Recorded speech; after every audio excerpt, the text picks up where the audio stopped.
গুম প্রতিরোধ ও প্রতিকার অধ্যাদেশ ২০২৫-এর খসড়া নীতিগত ও চূড়ান্ত অনুমোদন দিয়েছে উপদেষ্টা পরিষদ। বৃহস্পতিবার উপদেষ্টা পরিষদের বৈঠকে জানানো হয়, কেউ ৫ বছর ধরে গুম থাকলে এবং জীবিত ফিরে না আসলে ট্রাইব্যুনাল তাকে আনুষ্ঠানিকভাবে গুম ঘোষণা করতে পারবে। রাষ্ট্রপতি মোহাম্মদ শাহাবুদ্দিনের সঙ্গে বিদায়ী সাক্ষাৎ করেছেন প্রধান বিচারপতি সৈয়দ রেফাত আহমেদ। বৃহস্পতিবার দুপুরে বঙ্গভবনে অনুষ্ঠিত সাক্ষাতে প্রধান বিচারপতির সুদীর্ঘ ও গৌরবোজ্জ্বল কর্মজীবনের প্রশংসা করেন রাষ্ট্রপতি। এ সময় দায়িত্ব পালনকালে গৃহীত পদক্ষেপ ও কার্যক্রম সম্পর্কে রাষ্ট্রপতিকে অবহিত করেন প্রধান বিচারপতি।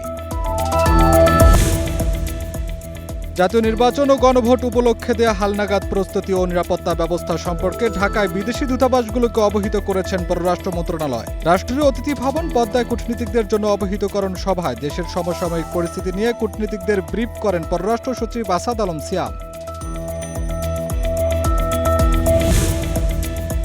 নিয়মিত বাণিজ্যিক ফ্লাইটে বিএনপির ভারপ্রাপ্ত চেয়ারম্যান তারেক রহমান আগামী ২৫ ডিসেম্বর বাংলাদেশে আসছেন। তার স্বদেশে প্রত্যাবর্তন উপলক্ষে বিমানবন্দর পরিদর্শন করছেন বিএনপির একটি টিম। এয়ারপোর্ট থেকে তারেক রহমান এভারকেয়ারে যাবেন বলে জানিয়েছেন দলের স্থায়ী কমিটির সদস্য সালাউদ্দিন আহমেদ।